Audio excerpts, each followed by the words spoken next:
Atomic Pudding. This is a quick history of the models of the atom. So what is the value of models in science? We talked about this when we did our periodic table activity, and you guys built a model of the atom, and then you had to change the model of the atom because I added some cards in there.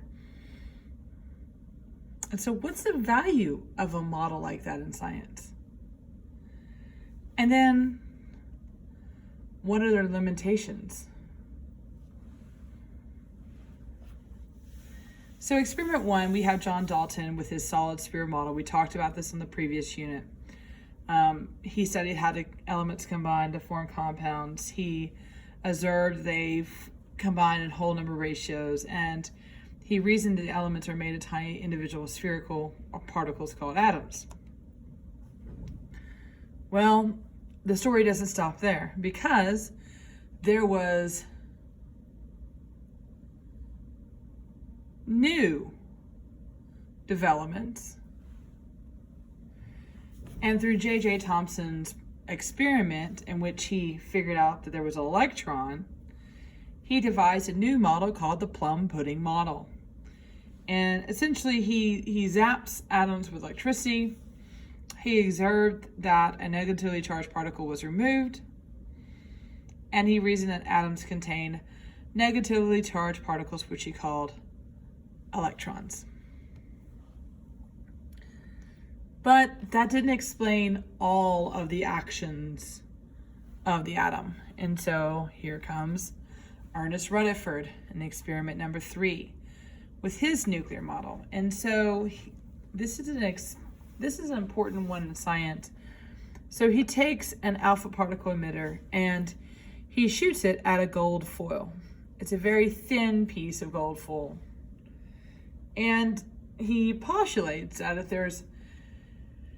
if it's all electrons, then he shouldn't get anything on the other side, because they should be attracted to the alpha particle.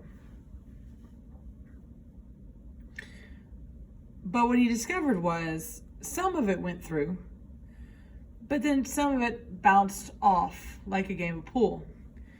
And so he started thinking about it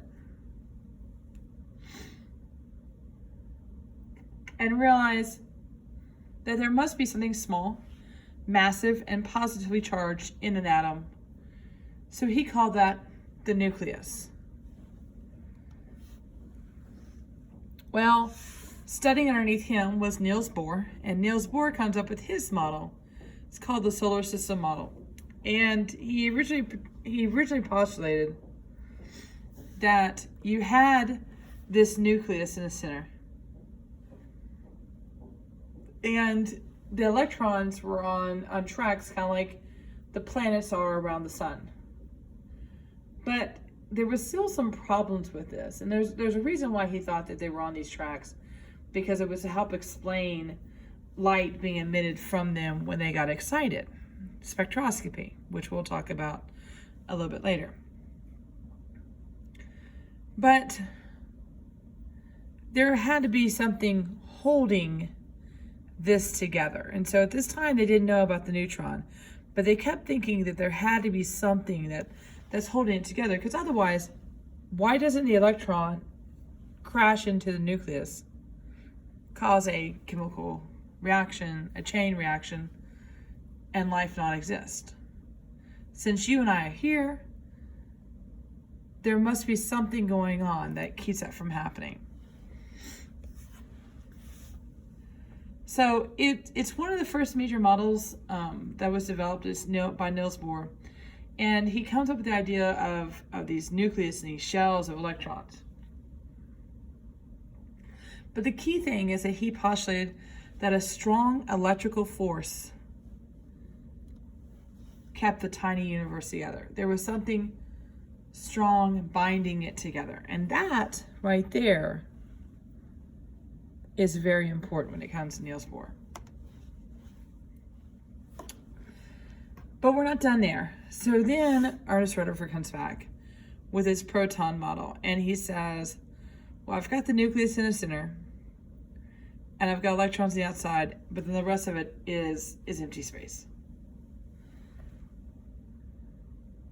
And so we recognize Rutherford for giving us the subatomic particle proton. That is what he's known for, even though we didn't go with his model.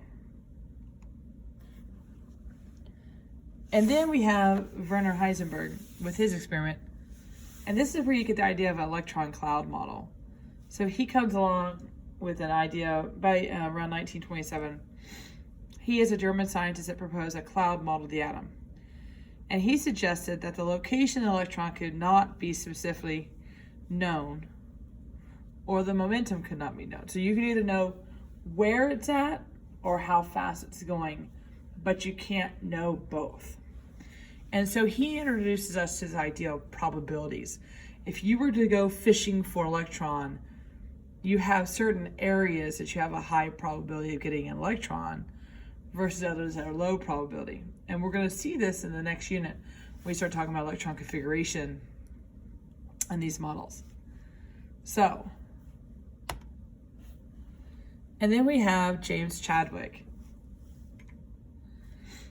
James Chadwick also goes off electron cloud model, but what he gives us is the neutron.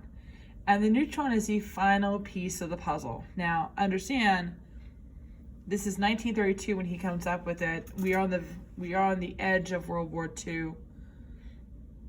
And as the story goes, is that he found it and he hesitated. Normally in the science community, you share your information, but he hesitated on sending it out because he knew as soon as he released it, that information could be used to make what they considered at the time the ultimate weapon, the atomic bomb. It was the last piece of the puzzle that was needed in order to figure it out. His piece of the puzzle also is what